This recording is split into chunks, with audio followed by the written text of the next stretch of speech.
देख रहे हैं और इमाम हर वक्त देख रहे हैं। आप ही घबराए नहीं कि अभी आपको नहीं देख रहे, इमाम अभी भी आपको देख रहे हैं। इमाम हमें देख रहे हैं, हमारे अमाल इमाम तक जाते हैं। अज़ीज़ान मोहतरम, हफ्ते में बाज़ रिवायात 2 दफ़ा कहती हैं, लेकिन जाते वक्त क्या हम अपने इमाम हमारे अमाल नामा देख कर खुश होते हैं या गिरिया करते हैं? 2 कंडीशन से ज़्यादा तीसरी कंडीशन नहीं है। अब मैं कोई भी अमल करूं, ये देखूं कि मेरा मौला मेरे इस अमल से राजी है या नहीं है। तो अगर तो मैं इमाम की खुशनुदी के लिए काम कर रहा हूं तो खुश बहाल, और अगर खुदा ना खास्ता अज़ीज़ान मोहतरम मैं अपने इमाम को नाराज कर रहा हूं तो मैं कैसा मोमिन हूं जो अपने मौला को तकलीफ दे रहा हूं। खूब जवानों के लिए, बहरहाल ये वाक़या में पहले भी अर्ज़ कर चुका हूं, लेकिन आपकी उसने समाअत की नज़र के एक गालिबदीन ने इसको बयान किया, मुख्तलिफ तरीके से बयान किया। उन्होंने देखा कि सफ़र कर रहे थे मस्जिद मुक़द्दस की तरफ, तो देखा एक लड़का बराबर में सवार है, ज़ाहिरन हुलिये से बड़ा मॉडर्न लग रहा था, पैंट जो लिबास उसने पहना हुआ था। तो लेकिन जैसे ही जगह पर गाड़ी रुकी, कुछ हुआ तो नमाज का वक्त आया, तो उस जवान ने कहा कि अगर आप फ़ौरन नहीं पढ़ रहे तो मुझे इजाज़त दीजिए, मैं फ़ौरन नमाज पढ़ूं। तो बड़ी तो बाद में उन्होंने उससे पूछा कि ज़ाहिरन तो तुम्हारा हुलिया ऐसा नहीं लगता कि मतलब लिबास तुमने बिल्कुल बड़ा मॉडर्न सा पहना हुआ है, और लेकिन तुम नमाज के लिए इतने तशना, इतने फ़ौरन अव्वल टाइम पे, माजरा क्या है? तो उसने बयान किया कि मैं अपनी ग्रेजुएशन के लिए पेरिस गया, मैं वहाँ पढ़ता था, लेकिन शहर महंगा था रिहाइश के लिए, तो मैं थोड़े से फासले पर 2 घंटे की ड्राइव पे एक टाउन में मैंने रेंट पे घर लिया हुआ था।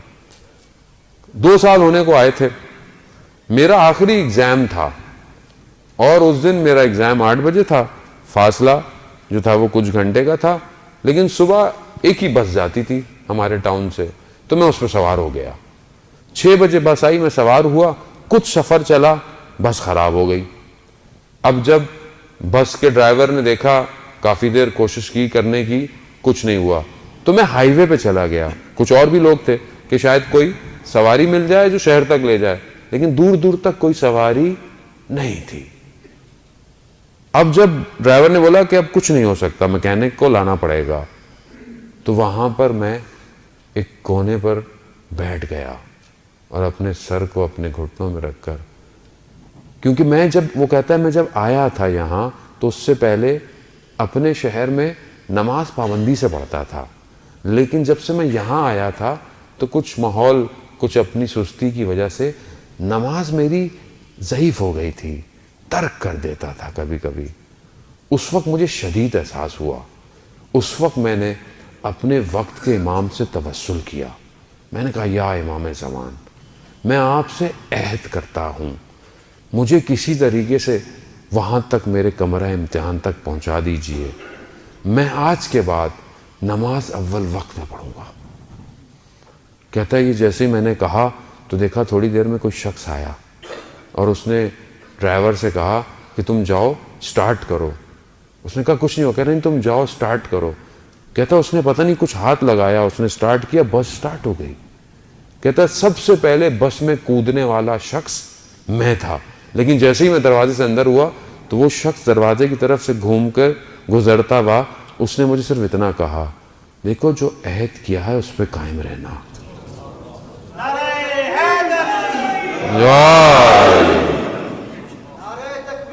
अल्लाह अकबर, अल्लाह अकबर, या रसूल अल्लाह, या रसूल अल्लाह, या अल्लाहुम्मा सल्ली अला मुहम्मद। वो कहता है कि जब मैंने ये सुना तो मेरा बदन खुश्क हो गया। मैंने कहा कि ये मेरी बात इस शख्स को कैसे पता चली? कहता है जब तक मैं ये समझता कि ये वक्त का इमाम है या इमाम की तरफ से आया हुआ कोई शख्स है, मैं जैसे ही नीचे उतरा देखा वो शख्स गायब हो चुका था। अज़ीज़ान मोहतरम, इमाम किसी जगह के मोहताज नहीं है।